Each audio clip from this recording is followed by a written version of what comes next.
साथ संगत जी बड़े प्यार और सत्कार से बोलिएगा। धन्यवाद जी। साथ संगत जी, आज दास बहुत दिन पे आप लोगों के समक्ष वीडियो अपलोड करने जा रहा है। आशा है आप लोग प्रमाण करेंगे। दास कुछ कारणवश आप लोगों के साथ कंटिन्यू वीडियो साझा नहीं कर पाया। आशा है कि निराकार प्रभु की कृपा से ये आगे अब कंटिन्यू वीडियो आप सबके साथ साझा कर सकूं। चलिए आप लोगों का ज़्यादा समय न लेते हुए अब दास मेरे हरदेव वाणी का पेज नंबर 8 आप लोगों के समक्ष साझा करने जा रहा हूँ। आशा है प्रमाण करेंगे। इससे पहले दास कई वीडियो के थ्रू पेज नंबर 7 तक आप लोगों के समक्ष रख चुका है। अब दास पेज नंबर 8 आप लोगों के समक्ष रखने जा रहा है। आशा हो प्रमाण करेंगे। तो चलिए अब चलते हैं आगे। जब आप प्रारंभिक शिक्षा ही ग्रहण कर रहे थे, उसी दौरान शहंशाह बाबा अवतार सिंह जी ने मिशन की बागडोर आपके पिता गुरुबचन सिंह जी को सौंप दी और आशीर्वाद दिया कि अब से बाबा गुरुबचन सिंह जी एवं राजमाता कुलवंत कौर जी मिलकर सत्य की आवाज को आगे बढ़ाएंगे। शहंशाह जी ने राजमाता जी से निवेदन किया कि आप भी बाबा गुरुबचन सिंह जी की कल्याण यात्राओं में साथ रहकर सत्य संदेश पहुंचाने में अपना पूर्ण सहयोग दें। आप इस बात की चिंता न करें कि आपके बच्चे अभी छोटे हैं। आप मानव कल्याण का काम करें, निराकार प्रभु आपके काम करेगा। बस बात क्या थी, गुरु की आज्ञा को शिरोधार्य करते हुए बाबा गुरुबचन सिंह जी और राजमाता कुलवंत कौर जी ने स्वयं को मानवता के कल्याण हेतु समर्पित कर दिया। अब वे निरंकारी मिशन के रहनुमा थे और जन जन के आध्यात्मिक उत्थान की जिम्मेदारी उनके कंधों पर थी। आपके दादा बाबा अवतार सिंह जी सहित समूचा निरंकारी परिवार अब बाबा गुरुबचन सिंह जी को सतगुरु मानकर उसके सम्मुख श्रद्धा पूर्वक नतमस्तक होने लगा। आपकी नानी माता सोमावंती जी भी बाबा जी के चरण स्पर्श कर विनती करने लगी कि हमसे आपके प्रति दामाद रूप में कभी कोई भूल या अवज्ञा हुई हो तो आप क्षमा करना।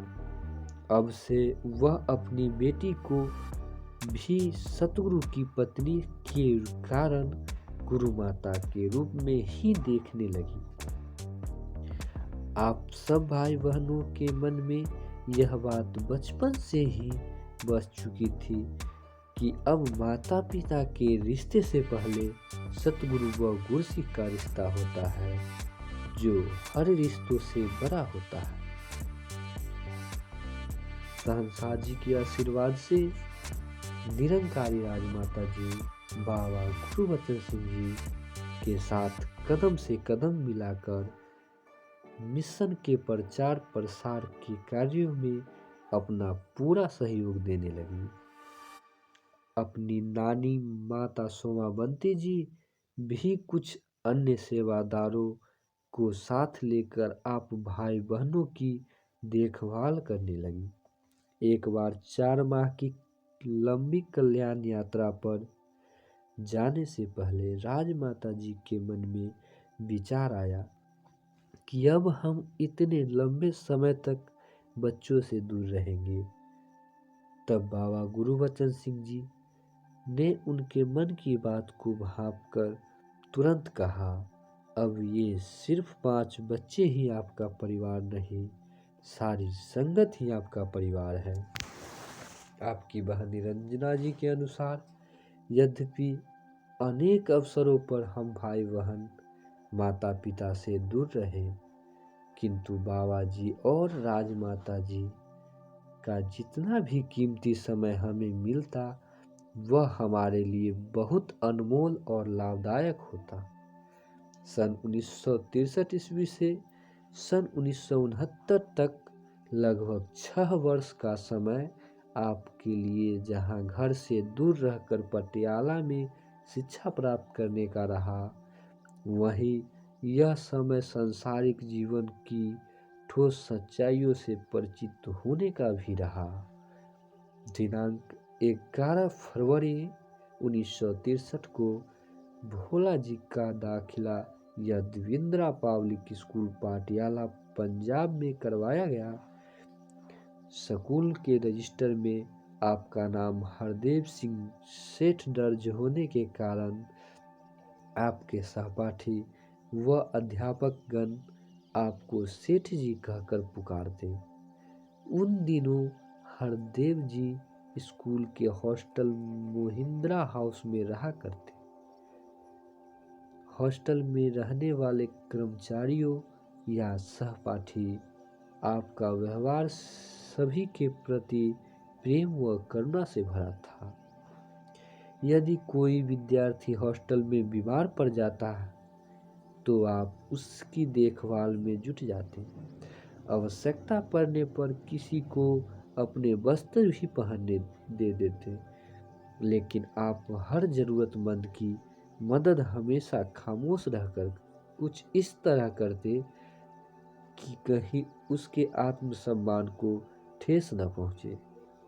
धीरे धीरे स्कूल में आप सबके लिए उदारता और सौहार्द की एक मिसाल बन गए। अक्सर हॉस्टल में राजमाता जी का प्यार दुलार भरा पत्र आता। उन पत्रों में वे जहां आपकी पढ़ाई व सेहत का हालचाल पूछती, वहीं गुरबत से भरी शिक्षाएं भी देती रहती। उनके भक्ति भाव से भरे पत्रों के आरंभ में आपके पावन चरणों में धन निरंकार और अंत में आपकी चरण धूल भूलनहार कुलवंत कौर लिखा होता। आपकी माता जी के पत्रों से जिन नैतिक मूल्यों की शिक्षा आपको मिली वह आपके कोमल मन पर निरंतर अंकित होती गई।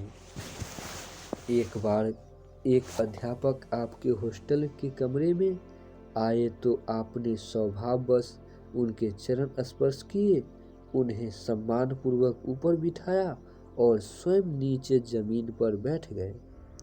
आपके इस विनम्र स्वभाव से वह शिक्षक बहुत प्रभावित हुआ। उन्होंने न केवल आपको आशीर्वाद दिया बल्कि अन्य अध्यापकों से भी आपके इस सद्गुण की चर्चा की।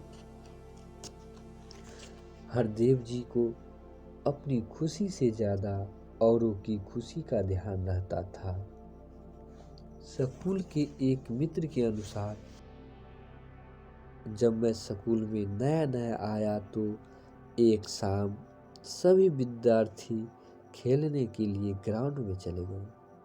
मैं सबसे परिचित न होने के कारण और कुछ घर की याद आने के कारण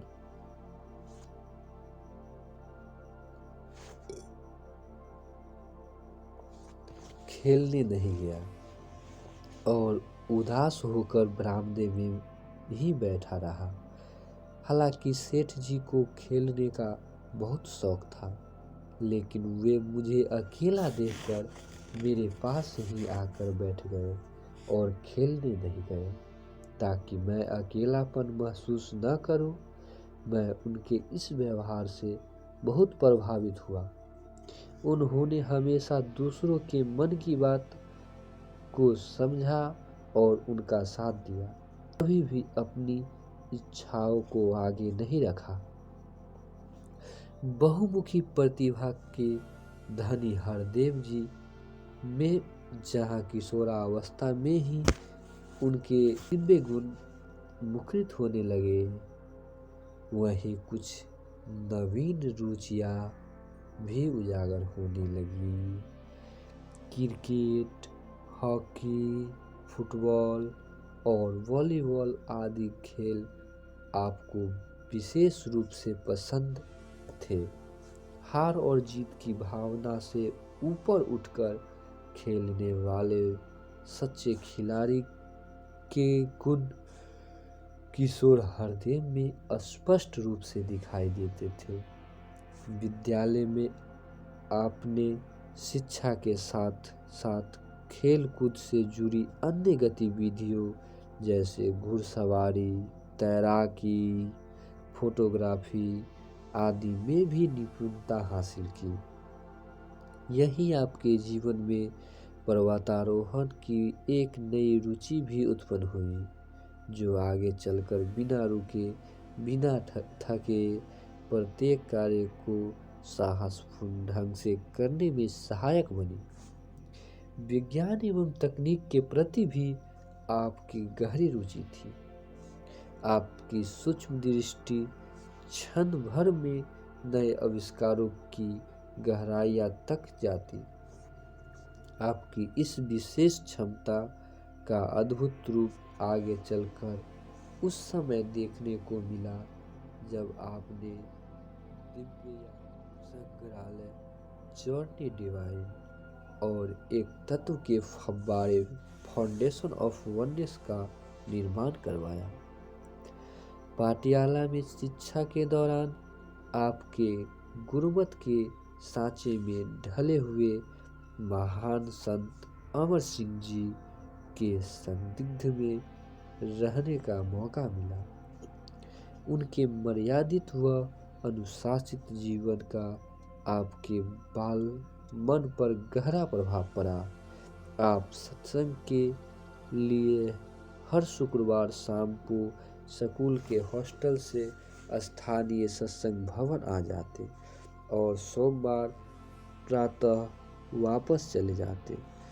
भवन पर संगत करना, सेवादारों के संग बैडमिंटन, फुटबॉल आदि खेलना, हंसना हंसाना, यह सब आपको अति प्रिय था। आपको स्कूल से लाने व ले जाने की जिम्मेदारी एक रिक्शा चालक महापुरुष की थी। आपका दयालु हृदय बुजुर्ग रिक्शा चालक संत को कठोर श्रम करता देख करुणा से भर जाता। जब धूप ज्यादा होती तब आप अपनी छतरी उनके सिर पर कर देते। एक आध बार तो ऐसा भी हुआ जब आपको लगा कि वह कुछ अस्वस्थ है तो आप कह उठे, चाचा जी, आपकी तबीयत ठीक नहीं लग रही, आप मेरी जगह बैठे, मैं रिक्शा चलाता हूँ। ऐसा कहकर आप उनको पीछे बिठाकर स्वयं रिक्शा चलाने लगे। आपका अपनत्व से भरा दयालु हृदय सभी के दिलों को छू लेता था। बचपन से ही आपको भक्ति गीत पसंद थे। जब कभी भी सत्संग में बोलने का अवसर मिलता तो अक्सर आप भाव विभोर होकर यह गीत सुनाते कि दिया है तूने नफीस तोहफा, कदर करे हम हमें कदर दे। दिया है तूने नफीस तोहफा, कदर करे हम हमें कदर दे। समझ सके हम तुम्हें खुदाया, हमारी नजरों को वो नजर दे। दिया है तूने नफीस तोहफा, कदर करे हम हमें कदर दे। तो साथ संगत जी, दास आज आप लोगों का कुछ ज़्यादा ही समय ले लिया। अब दास आप लोगों से इजाज़त चाहेगा। साथ संगत जी बड़े प्यार और सत्कार से बोलिएगा। धन्यवाद जी।